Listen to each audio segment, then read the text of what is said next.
Good afternoon. Welcome to another episode of Spilling Tea. I'm your host, Tiffany Daniels.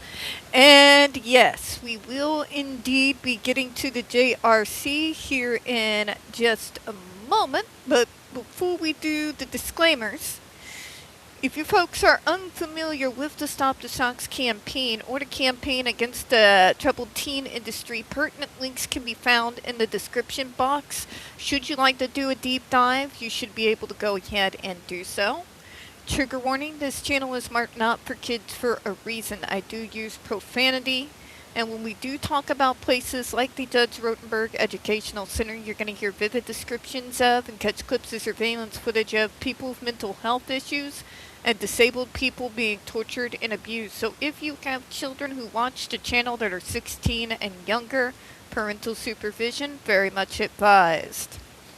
Now what we're looking at is a little bit older, but something I didn't catch on Autistic is at the Living Archive. It's from back in 2022. It's for the Interagency Autism Coordinating Committee, public comments. So we're going to be going through some of that, but first I got to bypass all of the, contents. Alright, so this is coming from Shanna De Rosa, Thinking Person's Guide to Autism. She's the one who wrote that particular book. And we're going to be, it's a 68-page document. So, we're going to be here a minute. So, grab your tea, folks. But I am going to try to keep it short. I know I say that all the time, but let's go ahead and get it going. It says, I am writing to you both as the parent of an autistic child who requires full-time support and supervision, and as the senior editor of Thinking Person's Guide to Autism, which is an autism research and advocacy community with large and active Facebook and Twitter communities. I know, I've seen it everywhere. It's all up in my feed, which I moderate. This means that all day long I hear from parents, autistic people, professionals, and researchers about their priorities for autistic people to live safe, healthy, and fulfilled lives. Thank you. All I ever wanted, like you asked me in high school, what are your ambitions, Tip? I want a life that I control, not everybody else. People like, really? The bar was that low? Unfortunately, yes. But hey, I achieved it, didn't I? And then some. But let me go ahead and continue here. I also participate in several initiatives for the best healthcare practices for patients with neurodevelopmental disabilities, in which participants discuss many of the same themes, but in more formal ways. And finally, somebody who gets their terminology correct. I'm sorry, I need to take a moment to appreciate Shannon and her getting the terminology correct. You are a queen, Shannon.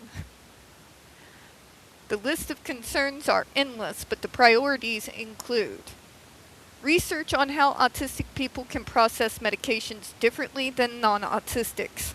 The medical community seems largely unaware that autistic people often have paradoxical or atypical reactions to commonly prescribed medications, such as not reacting to or being overstimulated by drugs classified as sedatives.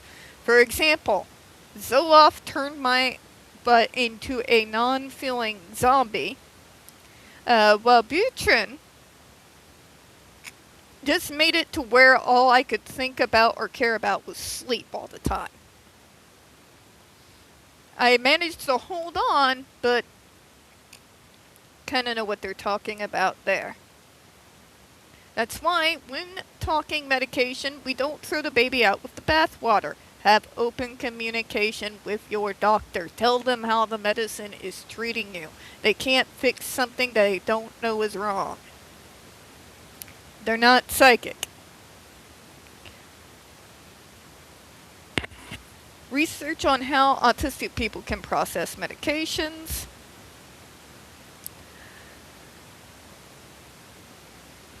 commonly prescribed medications such as not reacting to or being overstimulated. In the worst case scenarios, this lack of knowledge can be and has been fatal. Precisely. But I tell you, keep an open line of communication with your doctor when it comes to medication. That I can't overstate it enough. Okay? Doctors are not infallible. Okay? If your medicine is having a terrible side effect, if it is literally putting you near comatose state, you don't just keep taking it. You call and tell your doctor what's going on. Because maybe it's a dosage problem. Maybe that particular medicine is just not going to work for you. But they're not going to know that if you don't tell them. Okay? Research on why sedation for medical care is an access need. Many autistic people, whether they can communicate effectively in medical scenarios or not, require partial or full sedation to be able to tolerate medical procedures such as dental exams or MRIs. I myself don't really need that, except really in the case of when I have to get my vaccines. I'm a huge proponent of vaccines. I have an extreme irrational fear of needles that cannot be overturned by logic. So usually I will have the person giving me the shot, give me maybe a spare latex glove, something that I would be able to put in my other hand and use like a stress ball so that they can go ahead and get me properly inoculated. But yeah, overall, I don't need a whole lot of sedation to do regular stuff. I can tell you my heart rate picks up like crazy every time I have a doctor's appointment. That is true. There's some weird irrational nervousness there that usually goes away as soon as I'm seated inside the doctor's office, but I can see obviously where they're going here. Yet this type of sedation is rarely covered by insurance. Don't get me started on insurance and what they cover. Research demonstrating the necessity of sedation in these circumstances would not only lead to more access to health care, but to better health care outcomes. Very true. Research on competing sensory access needs. Autistic people don't only have sensory systems that differ from non-autistic people. They often have sensory systems that differ from each other. Thank you. Oh my God. I have sensory issues. My sensory issues will differ from somebody else with my diagnosis who also has sensory issues. I've explained to you guys before, I have to have background noise. If I don't, for reasons that make no sense to me, the anxiety starts creeping up. I'm not sure why that is, but it's a thing. So, when I was told when I first began the channel, because I'd be playing some Megadeth or Pantera or some Iron Maiden while doing one of my videos, and I was told by another autistic, that they can't watch my videos because the background noise was bothering them. And at the time, I did not have the dough for noise canceling headphones. So, that's the sort of things that we mean. We can have a whole entire, we'll say just random 100 autistics. All of them have sensory issues. What those sensory issues are going to look like on each different autistic is going to be as different as one thumbprint from another. We may have similar issues, but they do not impact us in the same way. That's why so many of us, especially those of us in person-centered plans, hammer so much on individualized care as opposed to cookie cutter, everybody who has autism gets on this plan kind of care. You know? Specifically for that reason. You can't cookie cutter something that can be that diverse from one autistic to another. Because what works for him may not work for her, may not work for them, may not work for our trans friends, may not work for, you guys get where I'm going, my non-binary folk, right? What that looks like in each of us is going to be different. So, can't believe that actually has to be said in this year of our Lord 2026, but apparently it's a thing. Let me go ahead and continue here. Yet this type... Oh, sorry. I went way past that. We need research that demonstrates, for example, why it is not sufficient to hand every student with an autism diagnosis a set of noise-canceling headphones. Many autistic kids can't tolerate wearing them. Others can still hear disturbing noises when wearing non-professional grade versions. And not all of us have money, folks, in. We can get into Medicaid and the fight to get assistive devices at another time. And it is certainly not appropriate to put autistic people together in classrooms or other settings without fully evaluating and accommodating their individualized sensory profiles. Research on improved access to autism diagnoses across age, gender, class, and racial gaps. This in particular, I've been ranting about this now for more than 2 decades. We're talking like 2006. I was able to note quite clearly the lack of access to some of the poorer areas, particularly in Black and Latino neighborhoods. Individuals who don't have cars, people who maybe do, but they can't spend the gas money to go all the way to the other end, to the rich side of town to get a diagnosis. We're talking about people who live paycheck to paycheck. They can't just drop everything they're doing, and you get where I'm going there. It would be easier if we could get some diagnostic offices in those neighborhoods so that they can take their kids and get access to care, access to treatment programs. You know? I've been ranting about that for years. Years. Because, folks, you can sit there and say, oh, no, it's not really like that. Yeah, it is. Look it up. How many of these are in, screw it, I'll say it, white neighborhoods? Go ahead, right, cancel me. I'm autistic. I've been canceled since birth. What else can you do? You get what I'm saying. Anyways, let me go ahead and continue here.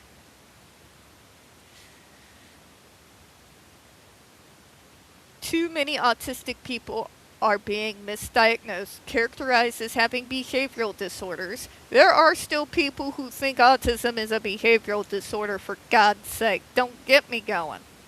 Resorting to self-diagnosis or being overlooked altogether. They are suffering as a result, leading to avoidable anxiety, depression, isolation, poverty, and suicidality. By the way, suicidality among autistic adults in particular is horrendous and heartbreaking. It really is. But unfortunately, the numbers are pretty high. Not to mention early deaths just due to the impact of extreme stress we're under constantly on the human body. That's going to affect your heart, your muscles, kidneys, liver, you name it. Research on transition from school system to adult world, especially for autistic people with the highest support needs.